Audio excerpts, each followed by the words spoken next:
आत्मा वो चीज है जो हमारे अंदर रहती है, हमारे शरीर या दिमाग से अलग। ये न जन्म लेती है न मरती है, बस अनुभव करती है, सीखती है। शरीर और दिमाग सिर्फ उसके अनुभव के लिए माध्यम है।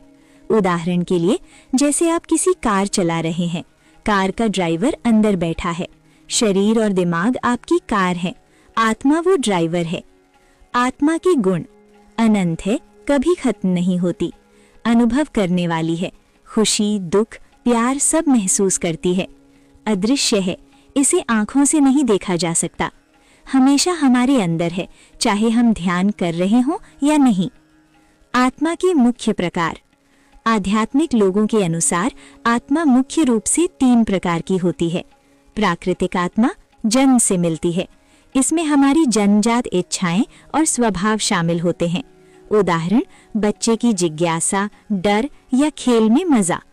जागृत आत्मा साधना, ध्यान और अनुभव से जागृत होती है, इसमें अहंकार कम होता है, जीवन में शांति और संतुलन का अनुभव होता है। उदाहरण, ध्यान करने के बाद अचानक जीवन में समझ आना कि क्या सही है और क्या गलत। परमात्मा आत्मा, ये आत्मा सर्वज्ञ और ब्रह्मांडीय चेतना का अनुभव करती है, अहंकार नहीं होता, सबके प्रति प्यार और करुणा रहती है। जीवन के हर अनुभव को ये सिर्फ अनुभव समझती है, किसी चीज से बंधती नहीं। सूक्ष्म स्तर, भावनाएं, सोच, ज्ञान, ध्यान, ये सब आत्मा के अलग अलग लेवल हैं। जैसे जैसे हम ध्यान और साधना करते हैं, हमारी आत्मा ऊपर उठती है। उदाहरण, कोई जो हमेशा शांत रहता है और सही निर्णय लेता है, उसकी आत्मा जागृत स्तर पर है। कैसे पहचानें अपनी आत्मा का स्तर? अपने विचार और भावनाओं को देखें, ध्यान करें कि क्या आप शांति महसूस करते हैं या नहीं। अपने कर्म और निर्णयों पर ध्यान दें, अगर जीवन में संतुलन और करुणा अधिक है तो आपकी आत्मा उच्च स्तर पर है। भी महसूस किया है कि आपकी आत्मा सिर्फ इस जीवन की नहीं बल्कि अनगिनत जन्मों की यात्री है, कि आपके डर, आपके सपने, आपकी बेचैनियां शायद किसी पुराने जीवन की गूंज है। गरुड़ पुराण कहता है कि आत्मा एक नहीं बल्कि 84 लाख योनियों से होकर गुजरती है। लेकिन असली रहस्य यह है कि इन 84 लाख में सिर्फ धरती पर दिखने वाले जीव नहीं बल्कि ऐसे अदृश्य, सूक्ष्म और भयानक लोग भी शामिल हैं जिनके बारे में इंसान कल्पना तक नहीं कर सकता। कुछ योनि ऐसी हैं जहां आत्मा को शरीर नहीं मिलता, सिर्फ उसकी छाया मिलती है। ये छाया जीव प्रकाश से नहीं बल्कि दूसरी आत्माओं की ऊर्जा से जीवित रहते हैं। आत्मा जब मृत्यु के बाद पहली बार इनका सामना करती है तो उसे एहसास होता है कि ब्रह्मांड में जीवन की सीमाएं इंसान की सोच से कहीं विशाल और भयावह हैं। कुछ अवस्थाएं ऐसी होती हैं जहां आत्मा एक अनंत अंधकार में तैरती रहती है। न आवाज, न शरीर, न रोशनी और समय वहां अस्तित्व में ही नहीं होता। एक क्षण वहां लाखों वर्षों जैसा महसूस होता है। यह शून्य योनि आत्मा को उसके सबसे गहरे भय से परिचित कराती है।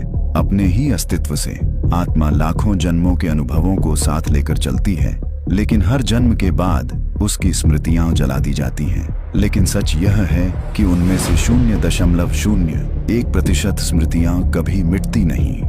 यही स्मृतियां मानवों के अजीब सपनों, अचानक लगने वाले डर और अनजाने पूर्वाभास के रूप में उभरती हैं। कुछ योनि ऐसी भी हैं जहां आत्मा देखने की क्षमता रखती है लेकिन बोलने या छूने की नहीं।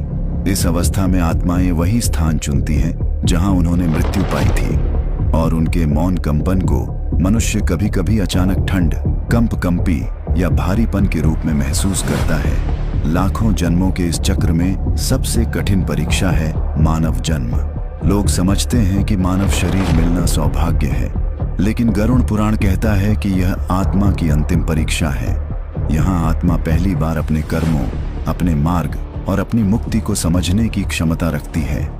यदि वह इस जीवन में सत्य को पहचान ले तो 84 लाख योनियों का चक्र समाप्त हो सकता है, और यदि नहीं तो यह अनंत यात्रा फिर से शुरू हो जाती है। लेकिन इन सब रहस्यों के बीच मानव को कुछ उपाय भी दिए गए हैं ताकि आत्मा इस विशाल चक्र से मुक्त हो सके। प्रतिदिन 10 मिनट का स्वचिंतन आत्मा के पुराने कर्मों को जलाना शुरू कर देता है। इंद्रियों पर संयम रखने वाला व्यक्ति अपने 7 जन्मों के बंधन को उसी जन्म में तोड़ देता है। ब्रह्म मुहूर्त में 11 बार ओम का जप आत्मा के चारों ओर फैले अंधकार को काट देता है। बिना फल की इच्छा के प्रतिदिन एक अच्छा कर्म आत्मा के चारों ओर प्रकाश पथ बनाता है। अमावस्या को एक दीपक पूर्वजों के नाम जलाने से प्रेत योनि में फंसी आत्माओं को शांति मिलती है और परिवार की अगली पीढ़ियों के कर्म पथ साफ हो जाते हैं। किसी भी जीव को कष्ट न देना सबसे बड़ा उपाय है, क्योंकि वही आत्मा भविष्य में आपका अगला जीवन बनकर लौट सकती है। सप्ताह में एक बार 5 मिनट का मृत्यु ध्यान हजारों जन्मों के अज्ञान को जला देता है और आत्मा को उसके वास्तविक स्वरूप की झलक देता है। गरुड़ पुराण कहता है कि जो आत्मा मानव जन्म में सत्य को पहचान ले वह 84 लाख योनियों के चक्र से मुक्त हो जाती है। मुक्ति कहीं दूर नहीं मिलती, यही इसी जीवन में मिलती है। बस आत्मा को जागना होता है और सत्य को स्वीकारना होता है।